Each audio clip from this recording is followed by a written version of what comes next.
మన పత్రికలోకి వెళ్దాం.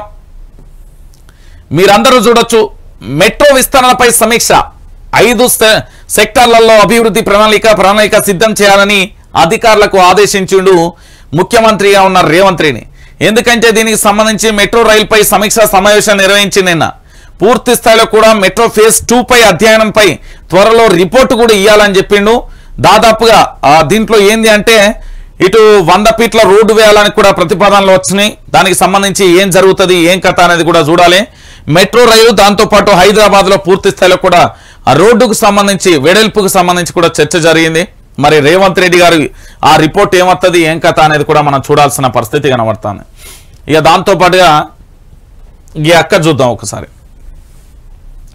కాంగ్రెస్తో నేను నడక, పార్టీలో చేరడం ఖాయం, కాంగ్రెస్ పార్టీ మాత్రమే దేశానికి రక్ష, ఇడుపులపాయ వద్ద తండ్రి సమాధి వద్ద నివాళి, కొడుకు పెళ్లి పత్రికను సమర్పించి శ్రద్ధాంజలి, త్వరలోనే వివరాలు తెలుస్తాయని షర్మిల వ్యాఖ్య.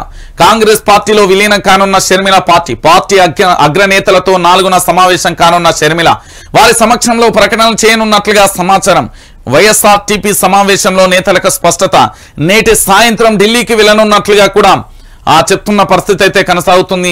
మా త్యాగానికి విలువనిచ్చి మమ్మల్ని కాంగ్రెస్ పార్టీలో చేరమని ఆహ్వానం పంపారని, కాంగ్రెస్ లో చేరడానికి మాకు ఎటువంటి అభ్యంతరం లేదన్నారు. ఈ దేశంలో కాంగ్రెస్ పార్టీ అతిపెద్ద సెక్యులర్ పార్టీ, ప్రతి ఒక్కరికి భద్రత ఇచ్చే పార్టీ కాంగ్రెస్ పార్టీ అని గుర్తు చేశారు. అందుకే కాంగ్రెస్ పార్టీని బలపరచాలని నిర్ణయించుకున్నామన్నారు. బుధవారమే ఢిల్లీకి వెళ్తున్నాం, 1-2 రోజులలో అందరి ప్రశ్నలకు సమాధానం దొరుకుతుందని ఆమె బదులిచ్చారు. ఏం చేసిలాట ఒకసారి గుర్తుపెట్టుకొని, మా త్యాగానికి విలువనిచ్చి మమ్మల్ని కాంగ్రెస్ పార్టీలోకి చేరమని ఆహ్వానం పంపారు. ఏం త్యాగం చేసినావు అమ్మా తల్లి, నువ్వు ఏం త్యాగం చేసినావు, ఎట్లా త్యాగం చేసినావు అనేది మా ఏంది అంటే త్యాగం ఎవరు చేసిర్రు ఏం కథ అనేది శ్రీరెడ్డి చెప్తుంది. శ్రీరెడ్డి గారు నేను ఒక వీడియో రిలీజ్ చేసిళ్ళు, మీరు ఏమేం త్యాగం చేసిళ్ళు ఏం కథ అనేది శ్రీరెడ్డి గారు చాలా క్లారిటీగా చెప్తారు. ఒకసారి వినండి.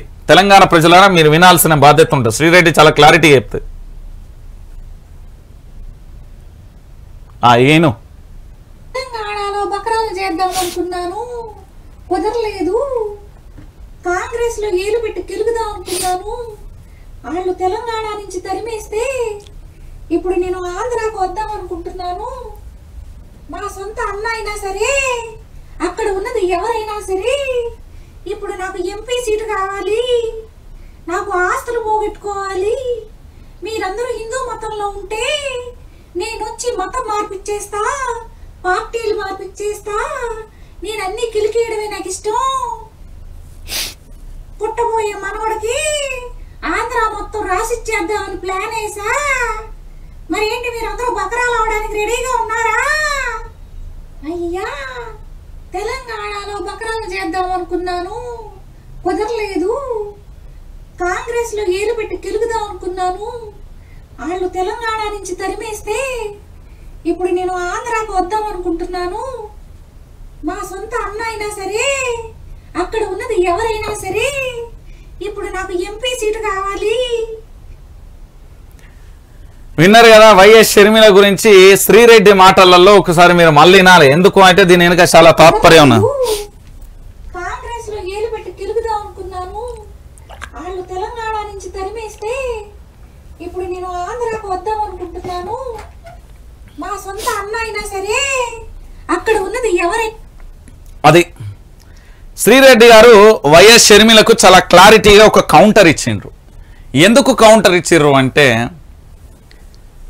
తెలంగాణ రాష్ట్ర రాజకీయాలకు సంబంధించి ఏదో చేద్దాం ఏమో కథ అంటే, తెలంగాణ ప్రజలు ఎప్పుడూ కూడా చైతన్యవంతమైన గడ్డ ఇది. తెలంగాణ ఉద్యమకారులు కానీ తెలంగాణ రాష్ట్రం కోసం ఈ తెలంగాణ గడ్డ యొక్క విశిష్టత ఏంది అంటే, తన కుటుంబం కోసమో, తన తల్లి తండ్రి తోడబుట్టిన వాళ్ళు అక్క చెల్లె అన్న తమ్ముడు బంధుత్వం బలగం స్నేహం కోసమో కాదు, ఈ రాష్ట్ర స్వప్రయోజనాల కోసం, ఈ రాష్ట్రం కోసం అందరినీ కాదని ఒంటిపై కిరోసిన్ పోసుకొని తమ యొక్క ప్రాణాలను తృణప్రాయంగా వదిలివేస్తున్న ఎంతో మంది అమరవీరులు ఈ గడ్డకు చైతన్యం, ఈ గడ్డకు స్ఫూర్తిదాయకం, భవిష్యత్తు తరాలకు వాళ్ళ ఆదర్శం. వాళ్ళ త్యాగాలు వెలకట్టలేనివి. అంత గొప్పగలిగిన యువత ఈ తెలంగాణలో ఉంటుంది. ఆంధ్ర పెత్తందారి వ్యవస్థలో ఆల్రెడీ చాలా సంవత్సరాలు మగ్గిపోయినాం. ఇప్పటికీ మళ్ళీ మగ్గడానికి మేము ఇక్కడ బానిసలం కాదు, మేము పోరాట యోధులం. పోరాడితే పోయేదేమి ఉన్నది, బానిస సంఖ్యలు తప్ప అంటూ నాటి కవులు చెప్పిన మాటలను మననం చేసుకొని మరి పోరాట స్ఫూర్తిని కొనసాగించిన గడ్డ తెలంగాణ గడ్డ. ఈ తెలంగాణ గడ్డ మీద ఏదో ఏంది కుట్రలు చేద్దాం కుతంత్రాలు చేస్తామని చెప్పేసి బయలుదేరి నర్సంపేట గడ్డ మీద మొదలై ఇష్టానుసారంగా వివాదాస్పద వ్యాఖ్యలు చేయడమే కాకుండా రాష్ట్ర ముఖ్యమంత్రిగా గతంలో ఉన్న కేసీఆర్ పై ఆ పరుష పదజాలంతో కూడా ఎట్లా మాట్లాడిందో కూడా మీరు చూస్తారు. ఇదే తెలంగాణ గడ్డ తలుసుకుంటే మళ్ళీ గదే ఆంధ్రాకు పంపించే ప్రయత్నం చేస్తున్నారు. తెలంగాణ అంటే ఇక్కడ చాలా పోరాట స్ఫూర్తి ఎక్కువగా ఉంటది. ఎవరికి ఎవడు భయపడడు, ప్రతి ఒక్కరు పోరాట స్ఫూర్తితో ఉంటారు. పోతే పోయేదే ఉన్నది ప్రాణం, నేను పోతే 100 మంది ప్రశ్నించే గొంతుకులు వస్తారనుకునే గడ్డ ఈ గడ్డ. ఇలాంటి గడ్డ గురించి ఎంత చెప్పినా తక్కువే. ఇక దాంతో పాటుగా మరొక అంశానికి సంబంధించి కూడా చూడొచ్చు. పార్లమెంట్ ఎన్నికలలో బీజేపీ కాంగ్రెస్ ను ఓడించాలి. ఆ 2 పార్టీలకు తెలంగాణపై ప్రేమ లేదు. ఇచ్చిన హామీలపై కాంగ్రెస్ వెనకడుగు. ఆ దుబ్బాక కృతజ్ఞతా సభలో మాజీ మంత్రి హరీష్ రావు అంటూ కూడా ఈ అంశాన్ని ఒక్కసారి మీరు కూడా చూడాలి. 6 అడుగుల బుల్లెట్ ఇచ్చిన స్టేట్మెంట్ ఏంటి? బీజేపీ కాంగ్రెస్ ను ఎందుకు ఓడించాలి? ఇది బీఆర్ఎస్ పార్టీకి సంబంధించి పెద్ద ప్రశ్న. ఎందుకు ఓడించాలి అంటే బీజేపీ అనే పార్టీ కేంద్రంలో అధికారంలో ఉన్న పార్టీ. అధికారంలో ఉండి తెలంగాణ రాష్ట్రం కోసం ఇప్పటి వరకు ఎంత నిధులు ఇచ్చింది, ఈ రాష్ట్ర అభివృద్ధి కోసం ఏం చేసింది, కనీసం కాళేశ్వరం లాంటి ప్రాజెక్టులకే జాతీయ హోదా ఇవ్వలేనప్పుడు ఎందుకు ఈ పార్టీ అనేది గుర్తించాలి తెలంగాణ ప్రజలారా.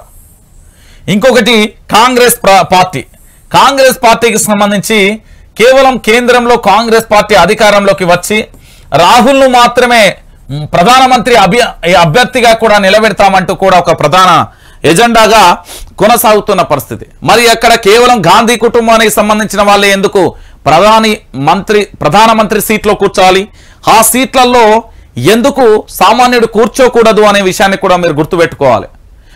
కాబట్టి ఇప్పుడు బీఆర్ఎస్ పార్టీని బలమైన మెజార్టీతో గెలిపిస్తే బీఆర్ఎస్ పార్టీకి భవిష్యత్తులో మనుగడ అనేది ఉంటది. కనుక ఈ ఎన్నికలు గనక బీఆర్ఎస్ పార్టీకి సంబంధించిన నేతలైనా కార్యకర్తలైనా యువత అయినా లైట్ తీసుకుంటే భవిష్యత్తులో చాలా ఘోరమైన పరిస్థితి ఎదుర్కొంటది బీఆర్ఎస్ పార్టీ. మనుగడ దినదిన గండంగా మారిపోతుంది. పార్లమెంట్ ఎన్నికలలో కీలకంగా వీళ్ళకున్న ఎజెండా ఒకటే, వీళ్ళు పూర్తి స్థాయిలో కూడా పార్టీ ఎజెండా వల్ల గెలిపే లక్ష్యంగా కొనసాగాలి.